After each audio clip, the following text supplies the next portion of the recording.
स्वागत है आपका फाइव फिंगर क्लासेस में। फाइव फिंगर क्लासेस की ये सीरीज़ जो आपके सामने आ रही है, इसमें आज का हमारा टॉपिक है महात्मा गौतम बुद्ध से संबंधित परीक्षा में आने वाले ज्ञानवर्धक तथ्य। मैं जानता हूं कि सभी विद्यार्थी बीएड और डीएलएड के सिलेबस को लेकर के चिंतित रहते हैं कि किस प्रकार के क्वेश्चन एग्ज़ाम में आएंगे, किस प्रकार से उनको सोल्व करना है, कहाँ से कौन सा प्रश्न आ जाए। ज़रूरी नहीं है कि एक ही किताब से प्रश्न लिए जाएं।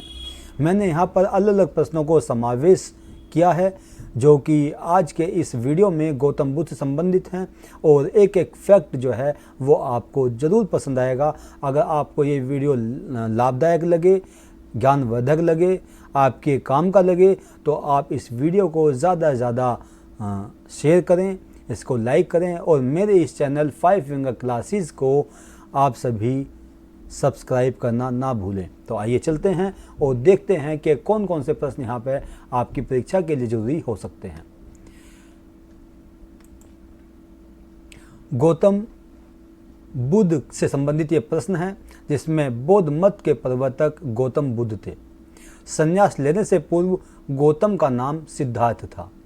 सिद्धार्थ ने 29 वर्ष की आयु में संन्यास ग्रहण किया था।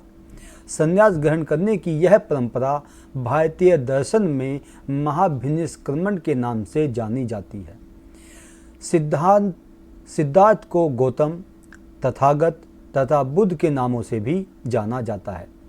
गौतम को गया नामक स्थान पर बोध यानी कि एक ज्ञान की प्राप्ति हुई थी। महात्मा बुद्ध के शिष्य जो थे, जिनमें प्रमुख शिष्य थे सारिपुत्र और मोगलान थे। महात्मा बुद्ध को महापरिनिर्वाण कुशीनगर में प्राप्त हुआ। महात्मा बुद्ध के अनुसार 4 आर्य सत्य हैं: दुख, दुख समुदय, दुख निरोध और दुख निरोध गामिनी प्रतिपदा। ये 4 जो हैं आर्य सत्य हैं, और एग्जाम में ये जरूर आपसे पूछ लिए जाते हैं। गौतम बुद्ध का अपना विचार, उनकी अपनी विचारधारा, उनका अपना अनुभव जो अलग प्रकार से बताता है कि दुनिया क्या है, संसार क्या है, ये संसार में किस प्रकार से व्यक्ति को रहना है, क्या चीज़ संसार के अंदर प्रमुख है, उन सब पर उन्होंने अपना फोकस किया और लोगों को एक संदेश दिया जिसमें उन्होंने बताया कि जन्म भी दुख है, बुढ़ापा भी दुख है, मरण, शोक, रुदन और मर की खिन्नता भी दुख है, अप्रिय से संयोग और प्रिय से वियोग भी दुख है। अर्थात उन्होंने कहा कि दुनिया में दुख ही दुख है। महात्मा बुद्ध कहते थे कि चतुर्दिक दुख का मूल कारण तृष्णा है, जिसके मूल में अविद्या अथवा अज्ञान है। इसी तृष्णा के कारण ही मनुष्य बार बार जन्म लेता है, दुख भोगता है। तृष्णा मनुष्य कभी भी दुख से छुटकारा नहीं पा सकता। गौतम बुद्ध बताते हैं कि दुख निरोध गामिनी प्रतिपदा को सत्य मार्ग, मध्यम मार्ग और अष्टांगिक मार्ग भी कहा जाता है। चित्त को एकाग्र कर ब्रह्मा में लीन हो जाने को सम्यक समाधि कहा गया है, जो कि गौतम बुद्ध ने इस पर बहुत ज़्यादा फोकस डाला है कि चित्त को एकाग्र कर, यानी कि मन को, मस्तिष्क को एकाग्र कर ब्रह्मा में विलीन हो जाने को सम्यक समाधि कहा जाता है। सत्य, विनम्रता और मृदुता से युक्त वाणी को सम्यक वाणी कहा गया है। गौतम बुद्ध जैसे विचारक संसार में बहुत कम आते हैं, जिन्होंने कर्म पर भी बल दिया, ज्ञान पर भी बल दिया, संसार को समझने पर बल दिया, संसार में क्या उचित है क्या अनुचित है इसके ऊपर भी बल दिया। वह मानते थे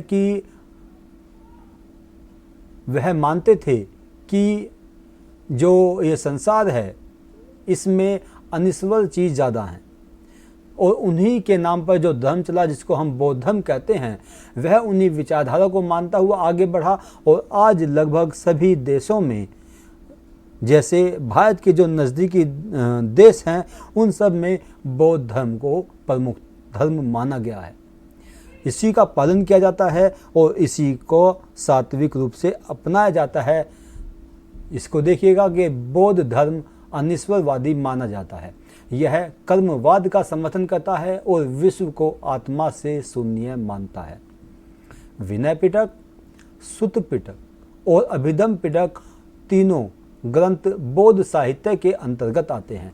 ये भी एग्जाम में पूछा जाता है कि 3 बौद्ध साहित्यों के नाम लिखिए या ग्रंथों के नाम लिखिए, तो उसमें आपको याद रखना है कि विनय पिटक, सुत्त पिटक और अभिधम पिटक ये तीनों बौद्ध साहित्य के अंतर्गत आते हैं।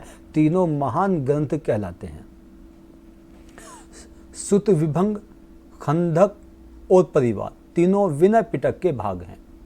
इसी प्रकार से दीर्घ निकाय, मध्यम निकाय और खुद्दक निकाय सुत्त पिटक के भाग हैं और ये मध्यम निकाय के बारे में अक्सर एग्जाम में क्वेश्चन कर लिया जाता है कि यह किस पिटक का भाग है। तो आपको ध्यान रखना है कि जो मध्यम निकाय है यह सुत्त पिटक का भाग है। जातक में बुद्ध के पूर्व जन्म की कथाएं दी गई हैं और सबसे महत्वपूर्ण बात जो आपको पता रखनी चाहिए वह है कि बौद्ध धर्म का जो साहित्य है वो पाली भाषा में है, यानी कि बौद्ध महात्मा बुद्ध ने जो अपने उपदेश दिए वो पाली भाषा या प्राकृत भाषा में दिए।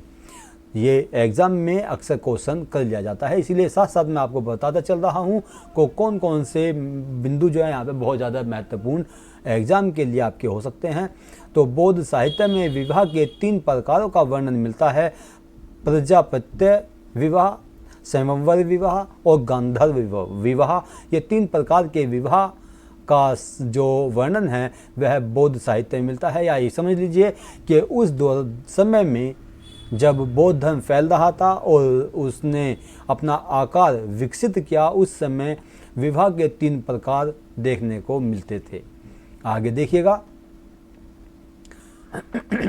पुनर्जन्म के संबंध में बुद्ध का कहना था कि पुनर्जन्म अहंकार का कारण होता है। बौद्ध दर्शन में अष्टांग मार्ग शील, समाधि और प्रज्ञा का मार्ग बताया गया है। इसके अलावा बौद्ध दर्शन सुखवादी और दुखवादी दर्शन है, यानी कि यह दोनों पर बल डालता है।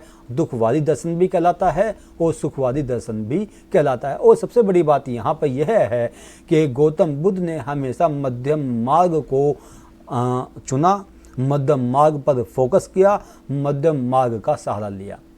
ना वो कहते थे कि ना तो दुख में बहुत ज़्यादा दुखी होना चाहिए और ना ही सुख में बहुत ज़्यादा सुखी होना चाहिए, बल्कि सात्विक ढंग से अपने जीवन को व्यतीत करना चाहिए। बौद्ध दर्शन जो है वो परिवर्तन में आस्था रखता है। बौद्ध दर्शन में प्रतीत्य समुत्पादवाद का विवेचन किया गया है। बौद्ध दर्शन असत्कार्यवाद को भी मानता है। इसके अलावा बौद्ध दर्शन मानता है कि कार्य का उदय कारण के विध्वंस के बाद होता है। इसी प्रकार से वह प्रतीत्य समुत्पादवाद के नियमों का जो उल्लेख करते हैं वो कहते हैं कि यह प्रतीत्य समुत्पादवाद जो है वो तीनों कालों से संबंधित है। ये यहाँ पर आपके सामने 5 फिंगर क्लासेस की एक वीडियो जो कि बौद्ध धर्म से या गौतम बुद्ध के जो विचारधारा है उससे संबंधित है और जो एग्ज़ाम के दृष्टिकोण से भी आपके लिए बहुत ज़्यादा सहायक सिद्ध होगी, मुझे उम्मीद है। तो इस वीडियो को आप ज़्यादा से ज़्यादा शेयर करें अपने सहपाठियों को, इसको लाइक करें और इसको सब्सक्राइब करें। आगे देखिएगा कि जो प्रतीत्य समुत्पादवाद को जानता है वह धर्म को जानता है वह धर्म को जानता है। जो धर्म का ज्ञाता है वह प्रतीत्य समुत्पादवाद का ज्ञाता है। बौद्ध दर्शन के अनुसार मुक्ति, तृष्णा, अहंकार और मूल विद्या के नाश पर निर्भर करते हैं। यानी कि व्यक्ति को मुक्ति कब मिलेगी? जब वह तृष्णा को, अहंकार को और मूल अविद्या को नष्ट कर देगा, इसको दूर कर देगा, तो उसको मुक्ति मिल जाएगी। इसी प्रकार से बौद्ध दर्शन में गौतम बुद्ध बताते हैं कि कर्म, स्वातंत्र्य, नैतिक प्रयत्न और शक्ति व क्रिया पर बल देता है। इसी प्रकार से बौद्ध दर्शन में निर्वाण को स्वर्ग से श्रेष्ठ माना गया है। वह मानते थे कि यानी कि कह सकते हैं कि बौद्ध धर्म में, बौद्ध दर्शन में तर्क पर विशेष बल दिया गया है, तर्क को प्रमुख माना गया है, यानी कि हर चीज़ जो है वो तर्क की कसौटी पर कसी जानी चाहिए। वेदना स्कंद में शरीर व इंद्रियां आते हैं। वेदना स्कंद में शरीर और इंद्रियां आते हैं। वेदना स्कंद में संवेग आते हैं, यानी कि इसके अंदर शरीर भी आता है, इंद्रियां भी आते हैं और संवेग भी आता है, जो कि वेद स्कंद के अंतर्गत शामिल किए जाते हैं। इसी प्रकार से संस्कार स्कंद में पूर्व स्मृतियां और धारणाएं आती हैं। संज्ञा स्कंद में प्रत्यक्षीकरण आता है। तो यहाँ पर आपको इन तीनों को याद रखना है, वेदना स्कंद, संस्कार स्कंद और संज्ञा स्कंद। कौन कौन सी चीज़ कहाँ क्या आती है, इसको आपको फोकस करना है। आगे देखिएगा कि बौद्ध दर्शन के अनुसार संसार में परिवर्तनशील, अनित्य और क्षणिक गुण पाए जाते हैं। महात्मा बुद्ध ने हिंसा, भोग और तपस्या का खंडन किया है। इसके अलावा वेदों के संबंध में बुद्ध का कहना था कि ये अप्रमाणित हैं, यानी कि इनका कोई आधार नहीं है, ये निराधार हैं, पुरुषे नहीं हैं और ये अंतिम वाक्य भी नहीं है। इसके अलावा सर्वस्तिवादियों का मत था कि कारण कभी नष्ट नहीं होता है। प्रत्युत्तर समुत्पादवाद या दक्षिवाद स्वभाववाद और नेतिवाद का विरोधी है, यानी कि प्रत्युत्तर समुत्पादवाद जो है यह या दक्षिवाद का, स्वभाववाद का और नियतिवाद का विरोध करता है। दो चीज़ आपके सामने अंत में आती हैं कि बौद्ध जो महात्मा बुद्ध थे वो यज्ञ के विरोधी थे और बौद्ध के अनुसार जीवन का अंतिम लक्ष्य निर्वाण की प्राप्ति है। यहाँ पर चलते चलते आपको बताता चलूँ कि बौद्ध दर्शन का जो उदय हुआ, बौद्ध धर्म का जो उदय हुआ, वह उत्तर वैदिक काल के विरोध के फलस्वरूप हुआ था। इसीलिए गौतम बुद्ध के इन जो यहाँ पर कॉन्सेप्ट दिया गया है, वहाँ पर दो चीज़ें आई हैं कि वह वेदों का विरोध करते थे, वेदों को अप्रमाणित मानते थे और वह यज्ञ का विरोध करते थे। तो यहाँ पर ये चीज़ आपको बताने की है कि इसलिए मैंने कहा कि ये जो वेदों को उन्होंने विरोधी माना, वो इसलिए कि उत्तर वैदिक काल के विरोध में ही बौद्ध धर्म का उदय हुआ था। Thank you. जय हिंद, जय भारत।